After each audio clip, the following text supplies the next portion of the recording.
na rendez-vous na bino actualité pour partager na bino basango ya République démocratique du Congo. Je suis très heureux de vous savoir nombreux à travers la République démocratique du Congo, à travers le monde. Na bolandi émission Debout Congolais. Merci. Ndenge kaka na lobaka mikolo nyonso po na fidélité na bino, merci pour na confiance. Ba abonné vous allez continuer ko pesa biso confiance pour to memela bino basango ya République démocratique du Congo. Na kotika te na kolobaka ka justice ya Nzambe ezalaka. Soki osalaka mabe olingi balobela yo te yeba yango ke tôt ou tard ndeko na ngai oko récolter fruit ya ba acte mabe yo ozali koposer. Salaka kaka malamu po justice ya Nzambe ezalaka. À la une de notre actualité na biso penda emela mito pe ezali dominé na interview à Félix Tshisekedi na radio Top Congo ndenge batebele penda bozali kolandango radio Top Congo.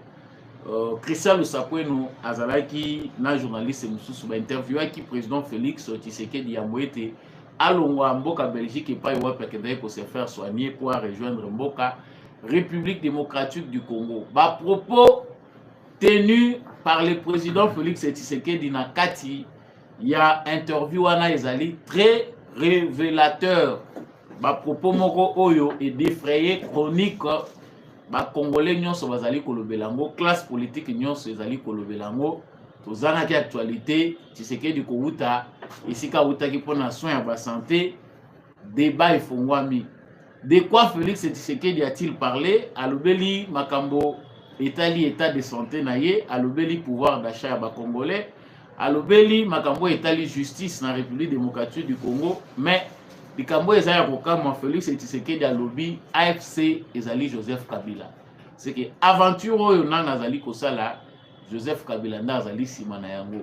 Ezali ba affirmation moko très grave oyo bato nyonso bazali koyoka eko kozala sans conséquence te. Nini penda oyo etini Félix Tshisekedi aloba ndenge wana azali na raison to azali na tort. Joseph Kabila doit-il continuer à être libre si on peut donner du crédit na ba propos ya Félix Tshisekedi samba olonga ndenge boyebi comme toujours tozalaka wana pona ko partager na bino ba analyse pe ba commentaire par rapport ya actualité na biso. L'actualité c'est aussi ce qui s'est passé hier au sein de l'institution Parlement, na palais du peuple, des fractions, il y a ba militants ya UDPS à s'affronter qui de l'autre côté Augustin Kabouya qui est allé accompagner les candidats de l'UDPS et de l'autre côté le membre de la force du progrès au bazali sous d'accord na yete que azala dirigeant ya parti politique na bango o ezali constat ezali ko sala pasi ndenge ba vitre ya minene ya palais du peuple et kwei et panzani et ko sala soni pe mawa sambolo nga kolobela ngona kati ya actualité ya mokolo lelo to kolobela pe vote au esalemaki na ONU à l'unanimité en faveur ya proposition ya soutien financier pe logistique na SADC. ONU a zui mokano ya ko soutenir SADC na logistique na bango. C'est-à-dire bango bandimi que nyonso ezali logistique ya mission ya Nations Unies na Congo ezali na disposition ya SADC bakoyi ko salela ngo pona ko traquer to peut ko mettre fin na mouvement rebelle PM23 y compris. Est-ce que ezali sango malamu pona M23? Est-ce que ezali sango malamu pona Kagame? Est-ce que ezali sango malamu pona ba Congolais? Qu'est-ce que nous avons gagné? Que devons-nous encore espérer par rapport à la décision oyo ONU ezui? Tokolobelango na kati ya émission oyo nakobosa la te koyebisa bino que président abeti bordure balobi borderline terme oyo nangai pe nasalaka usage nango te tozaki obligé tokende koluka biso nyonso. De quoi président Félix Tshisekedi azalaki kosala allusion ntango alobi na Moïse Katumbi que ye azali borderline.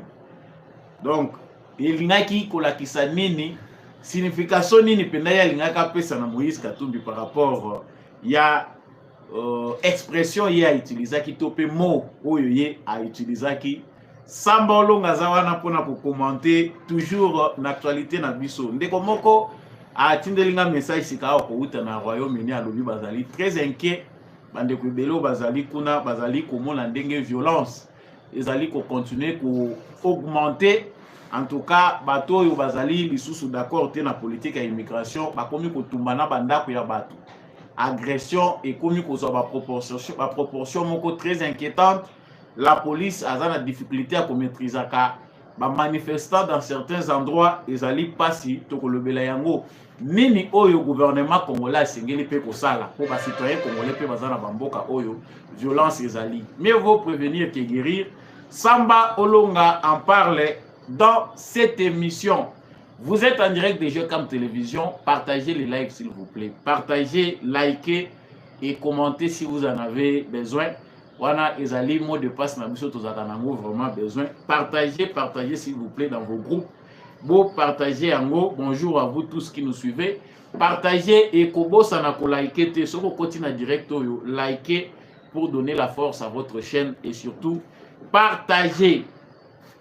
Voilà. Nazongi sika wana actualité o esangisi biso lelo Congolais belé ba se penchaki na makambo etalaki santé à président na bango baye bazali to azate. Qu'est-ce qui va se passer? On attend un gouvernement qui peine à nous montrer les actions. To moni ba décision à 100 jours te ya gouvernement ya mama Judith Suminwa toza kozela nini confiance to pesa ki Tshisekedi.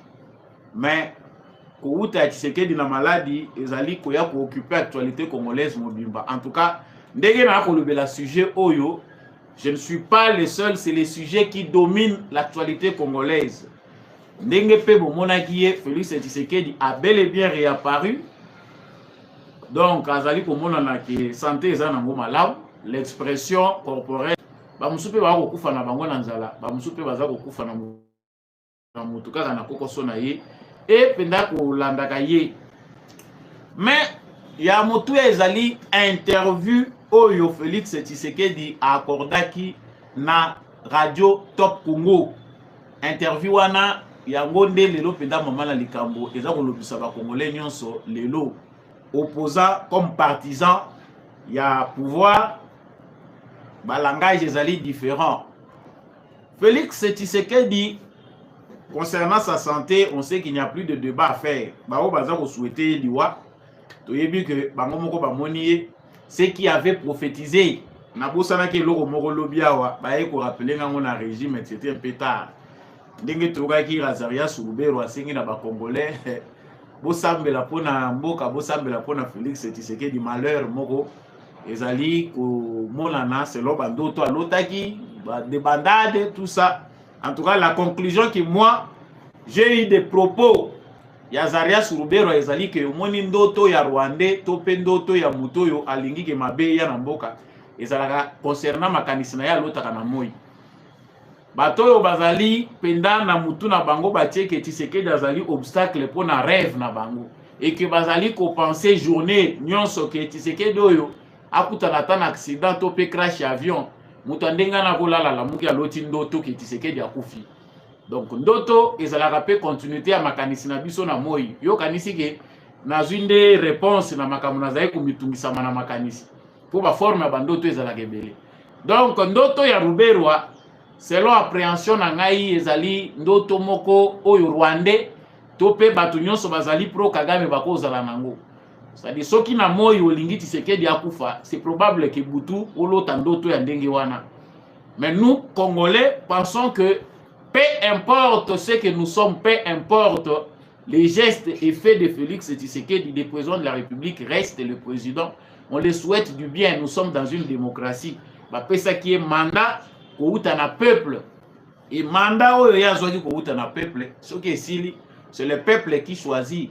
Oui ou non, bah, pour renouveler, pour appeler ça un mandat Moussous. Et le seul moyen par lequel Moto Moussous a connu cause à l'adversaire, Topé Kochazou a Tshisekedi pour remplacer Tshisekedi, c'est la voie des urnes. Tshisekedi a lobby pouvoir d'achat à Congolais. Je le rappelle parce que Bandeko Belo Bolandia wa na kozonge la te pour la Kisabino image wana. Vous êtes en direct, veuillez partager les lives. bon mataka déjà pour actualité et zone rasimate. Partagez, likez, partagez massivement. Et là quoi liboso Tshisekedi alobeli pouvoir d'achat olingo zonga batunie motuna mboko zonga pouvoir d'achat ba congolais ekiti makasi dollar emati biloko eza ya komata bato baza kolela zonga eloko ni oko rassurer bango. Ce qui est vrai c'est que conjoncture ezali difficile vi na biso penda oyo azaye kofuta transport ya 2000 a monika mati ekomi na ba 3500 soko mataka mingi moto makambo eza compliqué. Mais Tshisekedi a rassuré que pour tout le monde, action et gouvernement est comme vraiment palpable. Il faut tout ça va moi tango, moi patience moké. À Sengina ba Congolais pour ba mona réalisation. Il continue à faire confiance à Monique maman Judith Souminois, Azali chevronné, Azali moi Simoko Azali na Azali apte pour na couper ça va résultat au biso penda tozali kozela. Donc de ce côté là les dollars et tout ce qui s'ensuit, il faut que les Congolais observent les gouvernements qui viennent à peine d'être mis en place pour que le résultat est là. Bamoussou Balobi, il a mal répondu à Bandaki pouvoir le loter, pouvoir essayer Bandaki il y a maintenant 6 ans. Et le rôle a déjà pouvoir essayer ça les 6 ans. Il ne peut pas dire aux gens qu'il y ait patience parce que nous venons à peine d'entrer dans Moussala. Ça, c'est une polémique inutile. Les 5 ans du départ de Félix Tshisekedi ont été déjà jugés. C'est-à-dire ceux qui ont vécu au Congo, Félix Tshisekedi élu en 2019. Lelo, tant que il y a l'élection en 2023, tu as vu que Félix Tshisekedi a été obligé à causer les Congolais. Les Congolais ont jugé si oui ou non Félix Tshisekedi mérite encore Mbappé ça y est confiance. La majorité des Congolais, plus de 70%, Bazalaki d'accord que Félix Tshisekedi a joué sous ce bonga. Donc à ce stade-là, on entre dans un deuxième mandat. Le premier bilan est positif vu les résultats des élections. Les Congolais va juger qui n'est pas Azam Mutesengeli to bomba pour te montrer que malgré ça, tu peux essayer les sous vote na biso. Le deuxième mandat vient à peine de commencer. Yangonde Azali Kolobela wana. Donc on juge le deuxième mandat. Oyo tango nyonso ya mulai ya ane ya liboso ekei na renouvellement ya ba animateurs ya ba institution. Les animateurs de nos institutions tout le monde procédure ndengeza mulai. On voit ce qui se passe au Sénat. Donc on ne fait que s'éterniser et c'est indépendamment de sa volonté selon va dire ya Yemoko Tshisekedi. Si nous voulons que ça change, il faut vite voir les problèmes de la constitution. Yango pona ye makanisi ezalaki qui a changé constitution mais bato bazo kanisa que soki tolobito banda ko modifier ko toucher constitution eza ponga Tshisekedi nazo mandat mususu. Mais bino moko bomona temps o tozali ko perdre pour organiser les choses. Et là il a tout à fait raison biso pe tolobela kango. Na ba média na biso on en a parlé plusieurs fois concernant problème ya timing pour na ko renouveler ba animateur ya ba institution na biso. Félix Tshisekedi na cadre ya justice aza ko continuer pour féliciter Ndeko Constant Mutamba lobi ils doivent donner plus de moyens à Constant Mutamba to lobelaki makambo lobi ya justice mais élément clé na secteur ya justice le langage de Tshisekedi a changé. Si na premier mandat il nous avait dit que tendance ezali à fouiner dans le passé pour na kokende koluka ba problème, il n'a pas besoin de fouiner dans le passé. Mais pour cette fois-ci, Félix Tshisekedi pense qu'ils doivent aller déballer dans le placard nyonso kufungola pour chercher les cadavres. S'il faut utiliser les termes naïe, il faut qu'on bimisa ba cadavre nyonso dans le placard parce que la justice doit faire son travail. Et pour cela, ils doivent donner plus de moyens, soutenir l'action du ministre de la Justice pour que le résultat soit satisfaisant. Et là même, biso pe ba Congolais photo après naka. Batunga la moni pe balingaka franchise te. Ndeko na biso Félix Tshisekedi azana makambo oyo ezosenga ke to conseiller to loba pona bao ba pesa ki vote. Mais il y a aussi un problème qui concerne la moralité. Ba Congolais bango moko est-ce que ba yebi pe ko apprendre pe ko yeba ndenge nini faut ko se comporter. Alors bi justice est la qui cite que soki kaka moto batangi kombo na ye na presse na dossier moko ya détournement d'office moto wana komi mbala moko coupable. Non, c'est faux. Et aujourd'hui, Félix Tshisekedi relance les débats dans le sens où même biso ba mususu peto lobela kango, mais batu balingi kozala sensibilité. Atangi musika même dossier où etali ba Nicolas Kazadi. Alobi, c'est le meilleur ministre des Finances qu'aujourd'hui on jette en pâture. Cette simple phrase là m'a fait réfléchir dans l'alobi, mais que voulait dire le président de la République? Que Nicolas Kazadi azali innocent et que azali victime ya façon na biso modèle na biso ya penser ya pour fonctionner na société na biso. Parce que quand il dit qu'on le jette en pâture, ça veut dire que quelque part Moutouana cause à la innocent, mais puisque aussi te sacrifier. Le mal de nos réseaux sociaux a été dit par Félix Tshisekedi. Moi là je l'encourage pour nous baguer. Monsieur le Président, vous ne mettez pas plus de moyens pour encadrer ce qui se passe dans les réseaux sociaux. Armée numérique, mettre de l'ordre, une police ou ezali numérique pour nous landela, pour méga orienter les Congolais dans les réseaux sociaux. Ça, votre gouvernement n'en est pas capable. Aujourd'hui, les Congolais ont une mauvaise culture héritée depuis Mobutu. La rumeur fait d'office une information. Ce que la rumeur est circulée et pas les Congolais, les Aïrois à l'époque, ils ont déjà information. Yo aucun de ça y est le contraire oui ça y est que en tout cas information quand on dit que Nicolas Kazadi a volé, c'est qu'il a volé. Que celui qui dit est de preuve ou pas pour naïe le rôle a déjà bassi baloba qui a mon réseaux sociaux. Les journalistes en ont parlé d'office Moutouana Mbalamoko a commis coupable. Ezali comportement Yamabe dans une démocratie, celui qui accuse doit apporter des preuves. Et devant la justice, ce qui compte, ce sont les preuves. Moutou même ceux qui est à Mona na misu kayibi. Akoma ka moyibi ya solo kaka soki justice et katili kamunaye ne akomi moyibi. Mais aussi longtemps que zolo bomana minoko batu, même si ezali visible, jugement mon côté na mebengi ye moyibi. Donc moto ya kobenga ye moyibi azali quelque part ko diffamé parce que ezali soutenu par un jugement de la justice.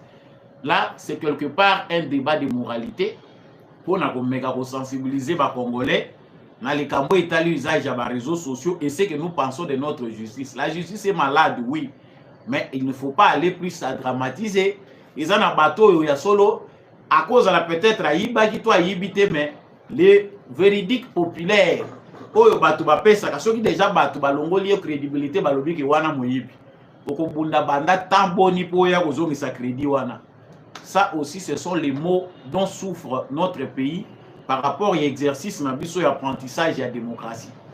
Donc au président de la République, il faut alande lango pe na gouvernement na ye biso bato to communicaka to pesa pe ba proposition na biso to ebos to yebit ke na message Tshisekedi il y a un plan, il y a numérisation, un plan pour aider les pays ndenge nini ko s'aligner na processus ya numérisation, mais il faut certainement une bonne police pour na kolandela makambo ezali ko salema na journalisme aujourd'hui en ligne et tout ce qui se passe dans les réseaux sociaux. Et lokoyo e ko tout à bordure Oyo et l'obisi minoko ya batebele ezali lorsque Félix Tshisekedi nation ya constat d'office na souci wana ya ko travailler na ba opposant to pe koyoka bango. Félix Tshisekedi alobi effectivement na kutanaki na basango souci na bango ezalaki que na travailler pe na opposition na meka ko luka imiter na yoka pe opposition, mais malgré cela na ko yebisa bino ke Fayulu ye boyebi déjà position na ye toyebi ko situé yete. Quand quelqu'un ne reconnaît pas les résultats où ils ont issu dans l'élection, yo qui ne ko approcher au koloba na yeni Moïse Katumbi taw na za koloba wa Moïse Katumbi borderline mama na ngai o ndozo yo kage bater moyo le fils ressemble au père. Etienne Tshisekedi pas azaki na biloko oyo ya kobimisa bater mais moko yo memaka batu na débat batu ensemble déjà bavandaki na bango baliaka bongo na bango ati rapporteur na Assemblée nationale kuna pa mama na biso soki Dominique Munongo bazozela pe mususu ko banda kobima epa Salomon e Kalonda kuna na nini na Sénat po bango bazalaka me balingi kozala zalate. Et effectivement Félix Tshisekedi a raison.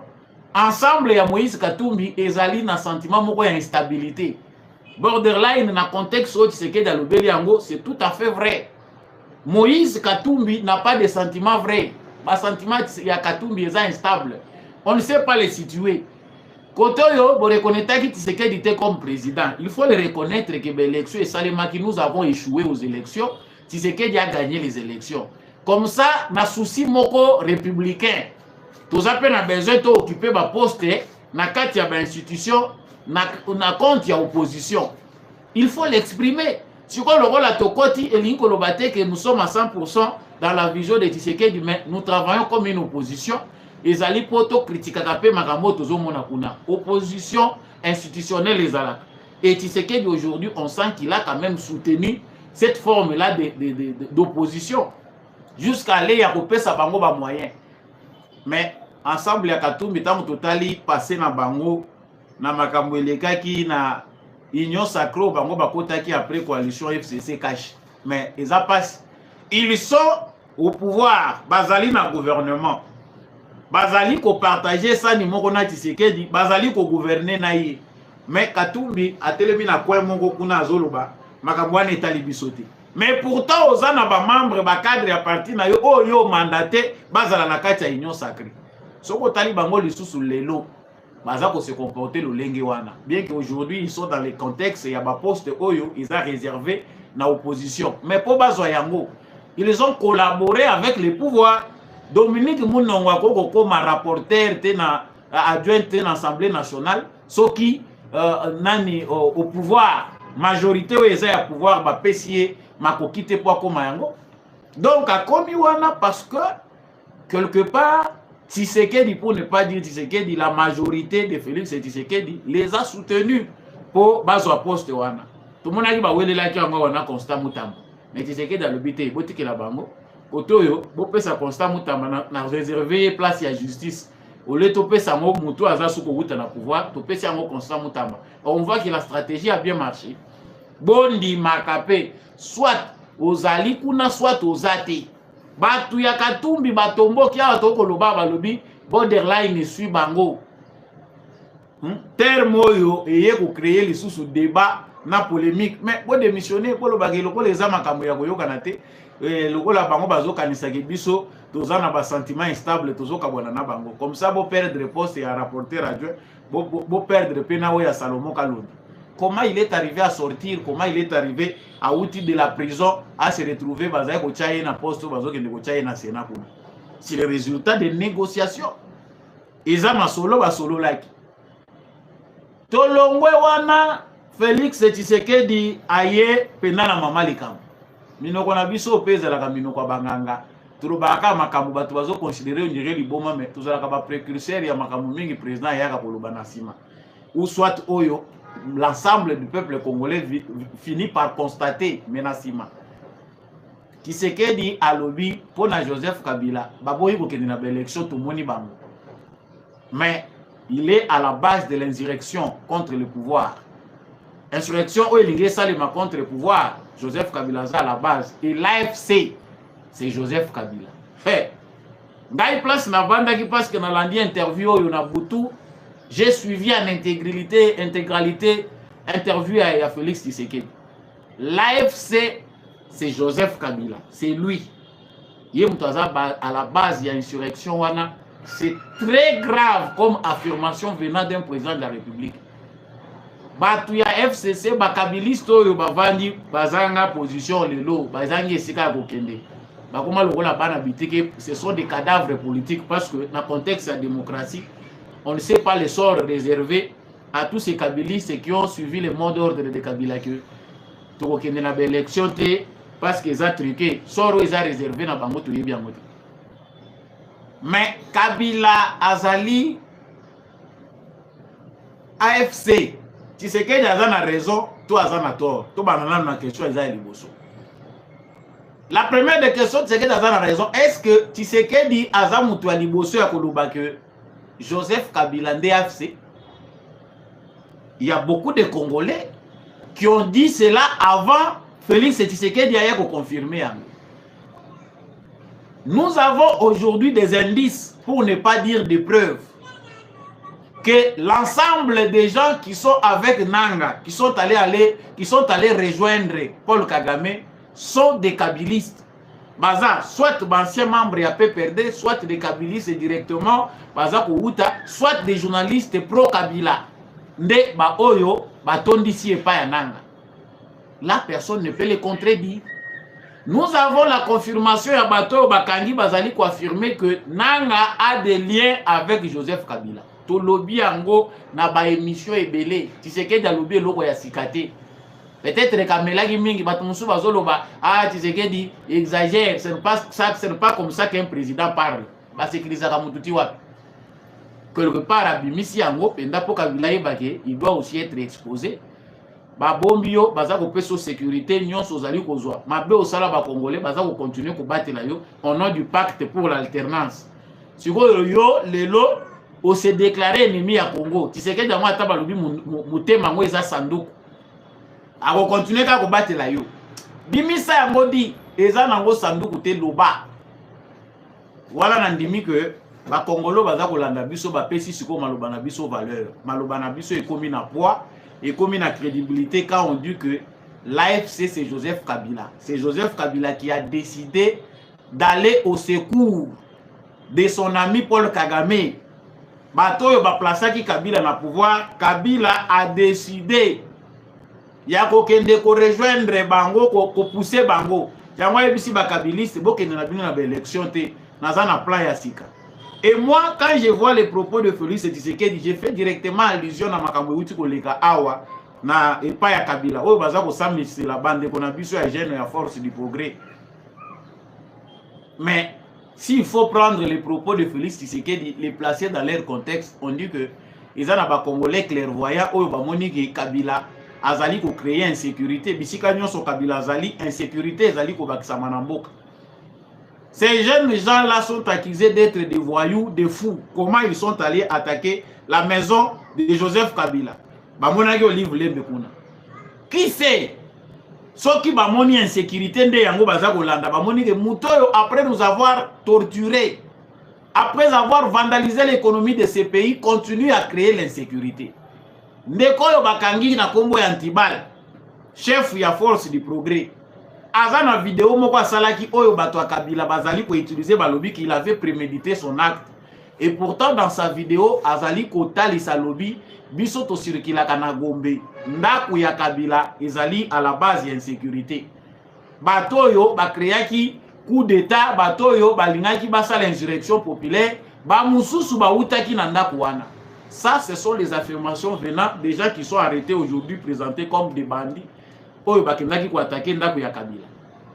Yango quelque part il ne faut pas juger trop vite. Moi aussi personnellement j'en parle na lobaka que mbongo ya ba Congolais, mbongo ezalaki pillé na Congo par Joseph Kabila, na famille politique na na famille biologique, ezali aujourd'hui à la base de l'insécurité. Ezali aujourd'hui à la base de l'instabilité politique. Tshisekedi n'a pas tort de citer le nom de Joseph Kabila. Ennemi interne oyo biso to bokola to pesa nyonso oyo Congo pesa nyonso ayana babota komi lelo yazali yende mutu lelo aza la base ya insécurité, yende mutu akomi base arrière ya Kagame awa na Congo. Recruter des jeunes gens, créer l'insécurité partout. Lelo toza koloba mobondo. Si Tshisekedi devait aller plus loin, peut-être batumusu balinga baloba que Tshisekedi est comme sous effet anesthésie. Ce n'est pas anesthésie, ils sont sous effet anesthésie. Si Tshisekedi devait dire brut, où ils en a pensé naïe, je pense qu'il allait dire aussi que mobondo, oyo bazako bunda nango na plateau ya Bateke, kolo nango lisusu de Joseph Kabila. Ce qui se passe au Katanga, même aujourd'hui, ils allaient menacer stabilité et union sacrée. Kabila est aussi derrière. Pourquoi? L'argent. La plupart ya batu o lelo bazui paysage politique na biso, bazui politique ya Congo en otage. Ce sont les fils ya Kabila. Philosophie na bango na bongo na bango ba yebi que Congo ezabilanga na bango. Ils sont venus pour s'enrichir. Ce sont eux qui posent problème na Félix Tshisekedi na scène politique. Même si Yepé par erreur azali ko s'appuyer likolo ya ba mususu disant qu'ils sont bien, ba edaki peut-être en trahissant disant ce qu'était le plan de Kabila, mais ils ont battu oyo il faut effacer l'environnement politique congolais. C'est très grave aujourd'hui de le dire tout haut et de ne pas agir. Ngai soki nazalaki procureur général, Les propos de Félix Tshisekedi de la sans conséquence c'était. Sauf ce qui est moi, monsieur Kosala Bongote. Déjà, on devait ouvrir une enquête. Et je qui est dans sens, il y a un propos à Félix Tshisekedi. Si Kabila est derrière l'AFC de Nanga, nous sommes quand même dans une république. Pourquoi il faut les protéger politiquement, to continuer à garder, pas continuer à sécuriser, mais c'est grave. Mutu moko tako kozala likolo ya mibeko soki ya solo Kabila azali AFC, monsieur le président de la République maloba na yo parce que awa ngai nazana pasi ya koboya kondimela Tshisekedi. Les citoyens les mieux informés des Congolais c'est Félix Tshisekedi. Mutu azozo a rapport ya ba service ya renseignement ezala ANR ezala DEMIAP. En premier lieu c'est Félix Tshisekedi. Toko douter na yendenge nini soka lobi que AFC o eza Kabila. Au moins lui a des preuves basées sur des informations précises que Mouto yaza à la base il y a insécurité Mouto ya ke kopé sa babeki na Paul Kagame kombo na Joseph Kabila. C'est le moment où jamais Félix Tshisekedi soka azali ko penser que il faut deal topé pacte oyo ya benga ki pacte alternance na Kabila il faut durer éternellement. C'est le moment d'y mettre fin. Pacte na bino et alternance parce que les gens du PPRD na bakabili c'est moussous et voir même certains Congolais au Mitou ici et se penchant dans mensonge wana planifié et encadré même par certains occidentaux. Parce que bango que non, il ne faut pas le dire Kabila peut s'accrocher ce qu'il de pouvoir à subir conséquences. Non, vous jouez avec le sang des Congolais. Kabila est parti, c'est le sang payer les prix. Il y a pression il y a Congolais. Kabila peut s'accrocher ce qu'il de pouvoir était. Et là, Félix Tshisekedi doit comprendre que s'il lui reste peu d'années, 2028, les ans par rapport, il y a Oezali prévu par la Constitution, à moins que autre chose ne vienne. Il faut que justice y a transition et ça la Moussala Nango. Nous, on attendait une justice transitoire et qu'on permette Nabiso, bah individu Moussou Bazali qu'on méritait te Ozala, na politique Yamboka, na gestion Yamboka à tous les niveaux. C'est ça, pièce d'échange au Bissoto Yebaki. À la place, tout ça, la chasse aux sorcières. Les Congolais vont s'en prendre na batu, oyo va torturer bango pendant des décennies. Tokoyo Kanake, ces gens ici, à tous les niveaux, bakoki li sousou pour occuper la fonction politique. Pour na ba détournement, pour na ba vol, pour na destruction méchante. Nandenge ba vandaliser mbokoyo, étant Congolais, toko permettre na bango li sousou te ba exercer la fonction politique. Mais aujourd'hui, la réalité vers que Ezali Passi, Félix Tshisekedi, on ne sait pas face à la pression des événements, charge ya makambo est ya Congo et sali que ba makambo mususu na moment to zai ko zela moto zo mona ngo ke ezali sous priorité. Et komi ko pesa kokoso. Comprennent qui veut, chers Congolais. Moi, je pense que quelque part, ce sont les Congolais qui sont faibles. Faut-il les lots? Nana zo mona te ke Tshisekedi muto apekisa ba Congolais ou baza victime. Il y a trahison, il y a Joseph Kabila. Bac ne traduire il était en justice. Il y a des victimes directes. Il y a des victimes indirectes dans l'ensemble de la population. Mais il y a des crimes commis par le régime Kabila. Il y a une nécessité que justice se vende la yango. Si c'est que Daouti ko pesa biso passe à nord. À moins que y ait yé lo baka makaboyo, au moins il peut commis ko zwa lususu tang. Le temps nous est compté. Si les Congolais peuvent faire payer à Joseph Kabila, c'est aussi mieux. Kabila la kisi mauvaise foi na ye. Soki Kabila zala ki penda Congolais ya solo na kanisi penda que na moment oyo peu importe ba divergence na ba problème ko ezali ko opposer na Tshisekedi. Po Kabila pona bango na mutu na bango ba yebaki ke même soki ba longwe na pouvoir, il faut pas continuer ko respecter bango lokola ba konzi. Il faut pas continuer ko gérer biso ndenge bandaye ko gérer biso lokola mbisi na aquarium. Toujours respecter na mo respirer na mo pepe na bango. Bango, il faut continuer à gérer Bisso Ndengewano. C'est révoltant. Monsieur le président de la République, vous l'avez dit, mais que cela soit accompagné des actions, sinon pas nous sommes en insécurité. Si Kabila est avec Nanga et Kagame, et que Kabila continue à venir au Congo, avec aux avions, et que moi, si à Kabila Zali, qu'on continue à Tambola dans la province de Congo, à créer scandale là-haut. Tout le monde y était dans le procès. Si vous avez attaqué Ndakunayo, vous avez dit que Vinanga est en danger. Il y a qui ne peut pas éliminer. Nous, on voulait aussi tout le monde payer les candidats comment sa vie était en danger. On a vu ni armes, tout le monde ni machette, livre. Par contre, tout le monde y a libanda ya lupango na ye. Na balabala, ke bayaki ndepo bayako éliminer nga. Après avoir provoqué ce qu'elle a provoqué ici, elle se retrouve maintenant au moment où nous parlons à Lubumbashi. Ezali parenthèse nazako fongolawa, cher frère Katangé. Ce n'est pas tous les Katangais dont on parle. Parce qu'il y a toujours des démons où ils ont pointé Batumoussous. Paysage politique congolais, il y a des gens qui pensent que pour ça la politique n'a bien, il faut s'appuyer sur Katanga. Je suis originaire du Katanga. On dirait, ce que lobby, je suis originaire du Katanga. Les Katanga est marginalisé. On dirait aux originaires du royaume du ciel. On dirait ce que lobby n'a originaire, il y a on dirait, yo penoza appartenir pendant na race sainte, tribu sainte, yo pendant de Israël à l'ikolo bazako lobela. Les autres vont jusqu'à faire du chantage au président de la République pour dire que poste oyo, peu importe les résultats, il y a makambo wuti une élection, peu importe bozangi makasi na biso, Félix Tshisekedi gagande, il faut appeler sa biso angwa la kaki biso. Bozui nini, bo contribuer na nini.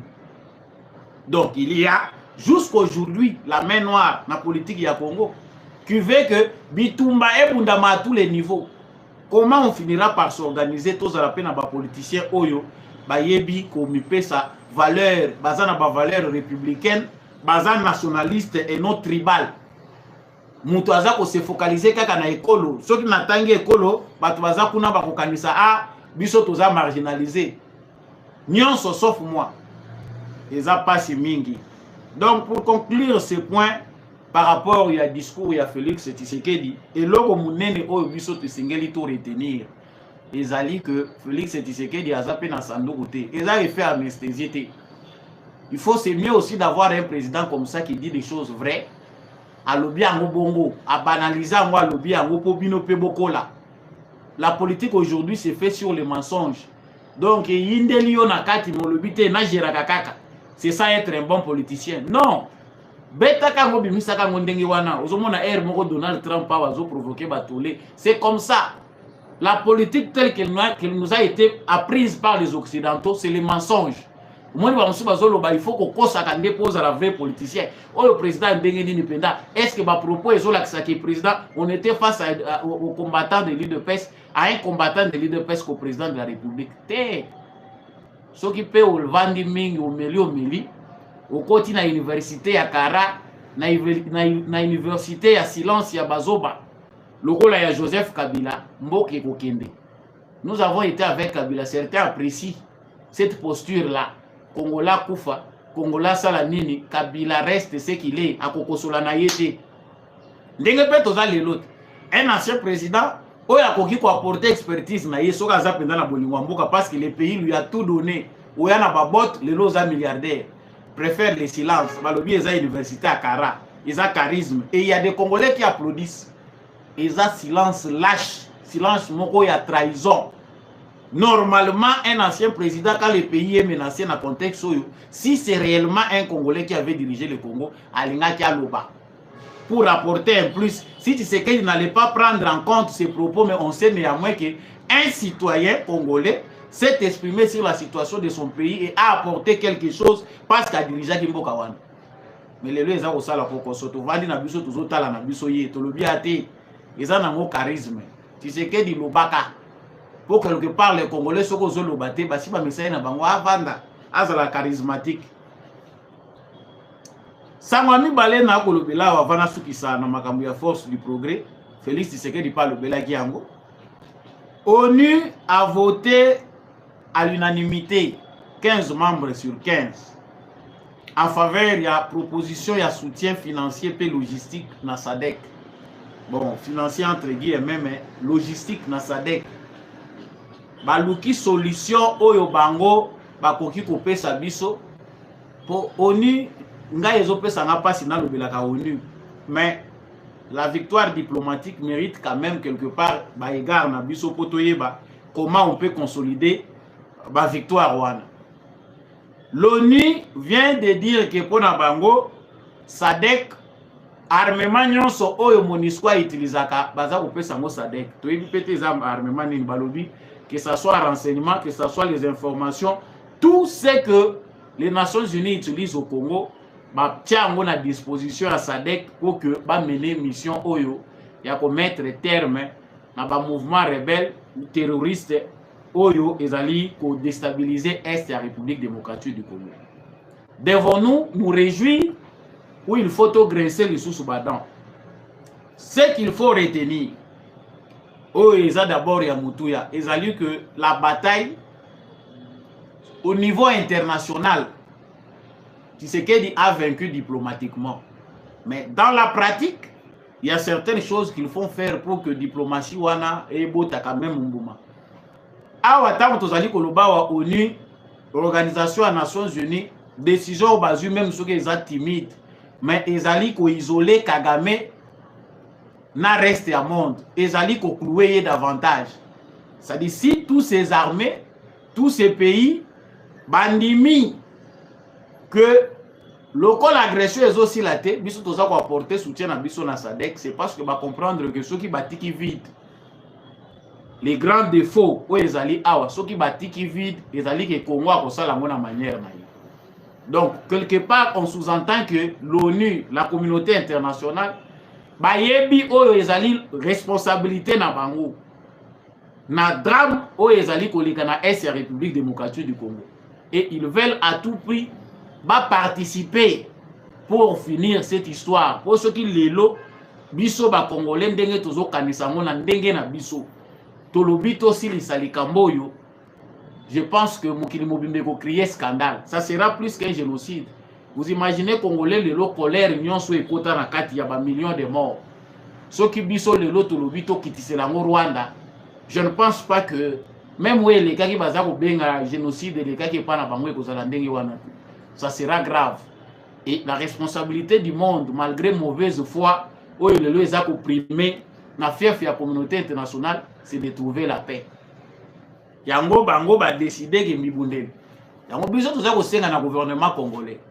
Si c'est pour nous amener des engins, pour le secrétaire général des Nations Unies à l'Obagi que bazali na makokite, les M23 sont une armée moderne, bazana na ba outils sophistiqués, l'équipe même ya armée congolaise.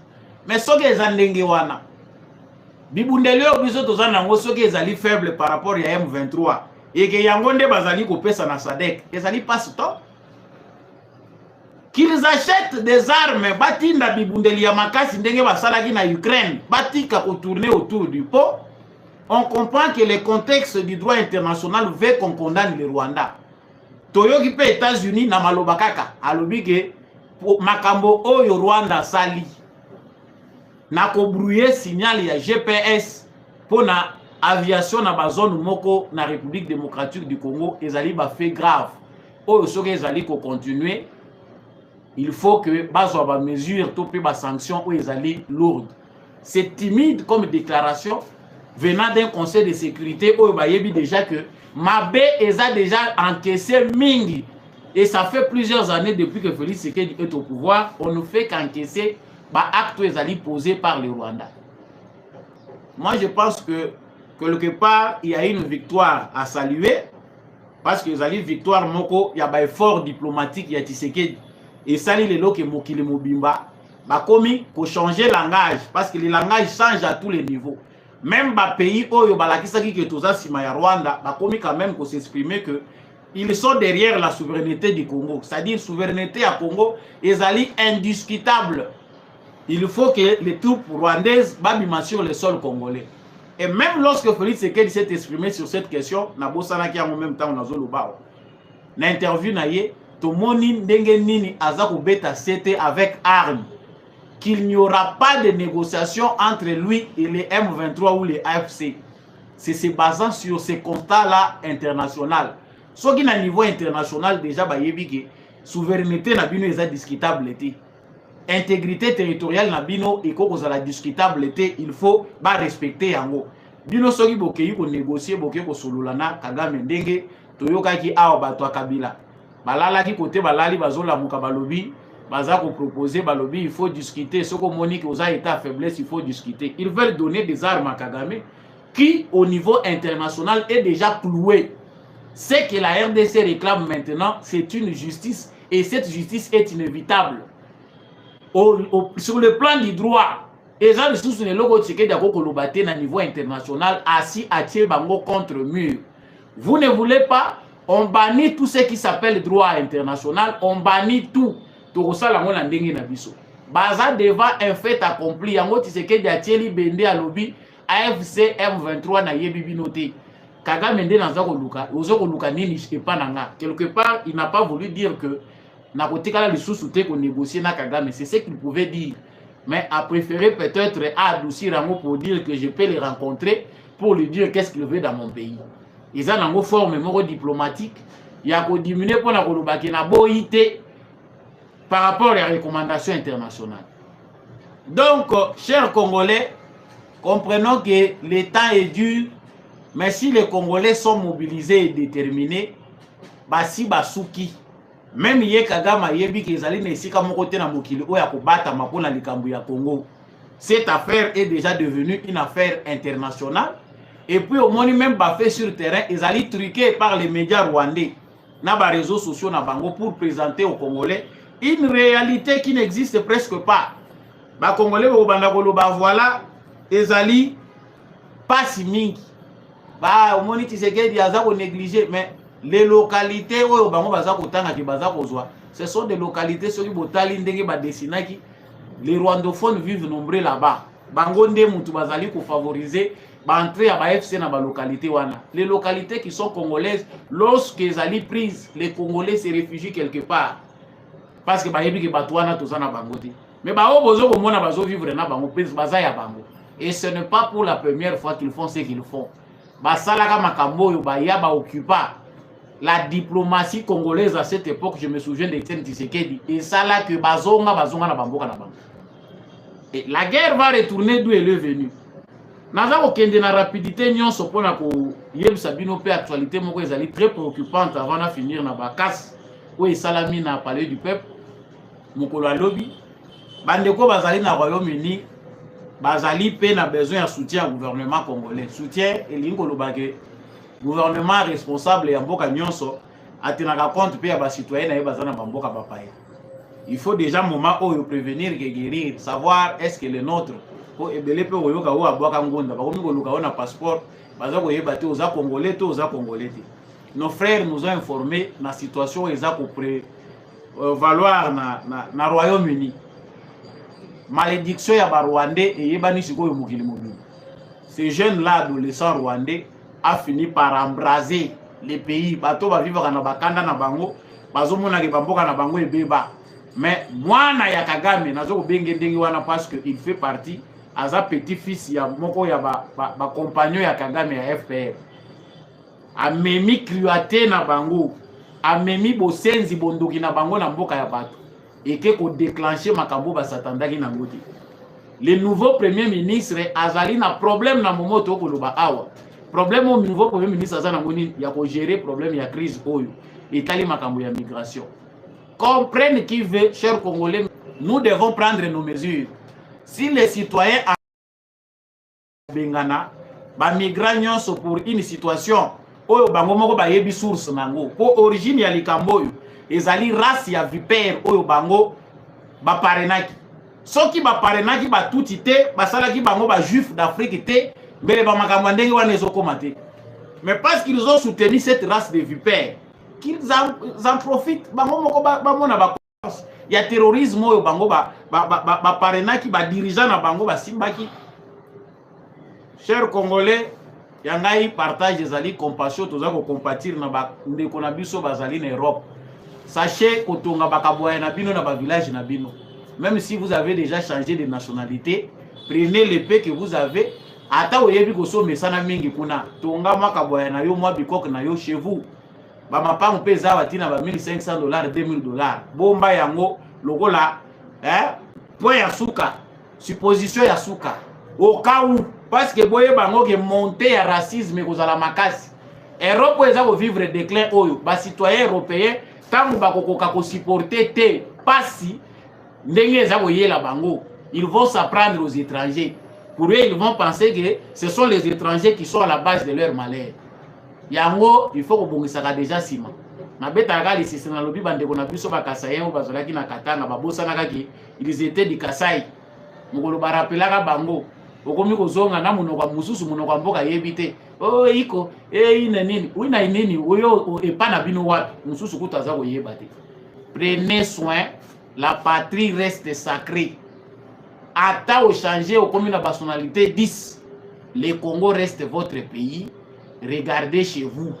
Il y a des opportunités auxquelles il faut permettre, malgré l'environnement, vous allez toujours vous adapter. Quand on est chez soi, on est chez soi. Yasuka awa, ezali tata mokonzi ekolo, agangi la bana na ye, pour na kotali sabango que le pays, on ne joue pas avec le pouvoir. Donc on va assister na haut, on va assister. La force du progrès a oublié le terrain à s'affronter. Affrontement comme il faut mawap dans le palais du peuple. C'est une honte, mais quelque part, on dit cette expression de la démocratie, et ça, les makanaï de pes,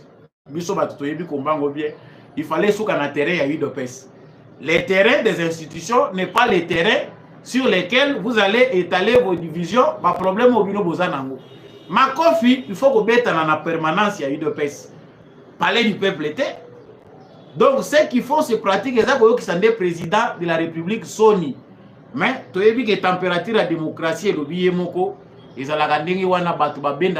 Finalement, on finit par avoir les conclusions, on finit toujours par avoir des solutions. Mais la solution est